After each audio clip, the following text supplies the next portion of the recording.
বিতর্কের নামই হুমায়ুন কবির। দল বদলালেও বদলায়নি স্বভাব, আর বদলায়নি তার বেলাগাম মুখের ধার। রাজনৈতিক জনসভায় উস্কানিমূলক ও বিতর্কিত মন্তব্য করে আইনি ফাঁসে জড়ানো আম জনতা উন্নয়ন পার্টির এই নেতাকে অবশেষে মাথা নত করতেই হলো আইনের সামনে। শুক্রবারের ঔদ্ধত্য ভুলে শনিবার নির্ধারিত সময়ের আগেই রেজিনগর থানায় হাজির হলেন এই বিতর্কিত রাজনীতিক। তবে শেষ রক্ষা হলো না। কড়া পুলিশি পাহারায় প্রায় 4 ঘন্টা ধরে চলল ম্যারাথন জিজ্ঞাসাবাদ। যদি আমাকে অ্যারেস্ট করে আমি স্বেচ্ছায় চলে যাব, পুলিশকে সহযোগিতা করব এবং আমার সঙ্গে প্রায় 100 থেকে 120 জন সদস্যকেও নিয়ে যাব জেলে।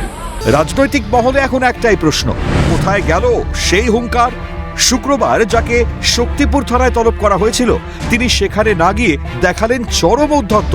উল্টে শক্তিপুর থানার ওসিকে বেলাগাম ভাষায় আক্রমণ করে এক প্রকার চ্যালেঞ্জ ছুড়ে দিয়েছিলেন। কিন্তু 24 ঘন্টা কাটতে না কাটতেই চেনা মেজাজ যেন কোথায় উবে গেল। শনিবার সকালে ডানা ছাটা পাখির মতো নির্ধারিত সময়ের কয়েক মিনিট আগেই রেজিনগর থানায় পৌঁছে যান তিনি।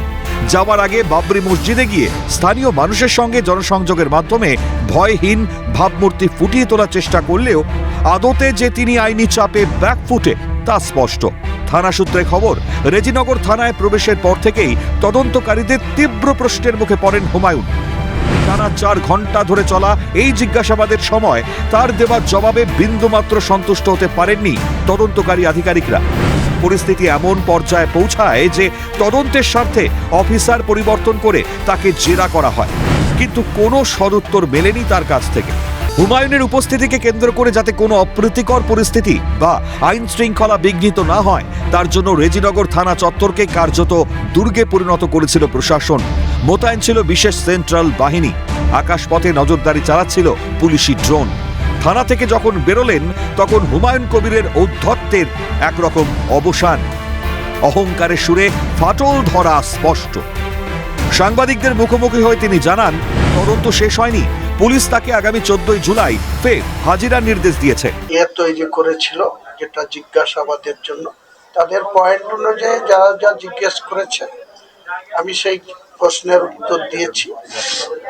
তারা আবার রিপিট করে সন্তুষ্ট না হয়ে আবার রিপিট করে জিজ্ঞেস করেছে, আবার অফিসার চেঞ্জ করে জিজ্ঞেস করেছে। আমি তাদের প্রশ্ন যথাযথ উত্তর দিয়েছি, আমাকে রিলিফ দিয়েছে।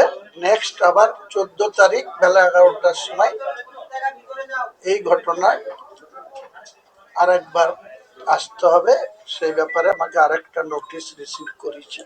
হুমায়ুন কবিরকে তীব্র আক্রমণ করে শ্রমিক ভট্টাচার্য বলেন, পশ্চিমবঙ্গের মানুষ সব জানে, তাই মানুষ এদের এখন আর নেতা নয়, স্রেফ কার্টুন হিসেবে ধরে নিয়েছে। পশ্চিমবঙ্গে এই মুহূর্তে বাবরের সরকার নেই, ওটা আগে ছিল।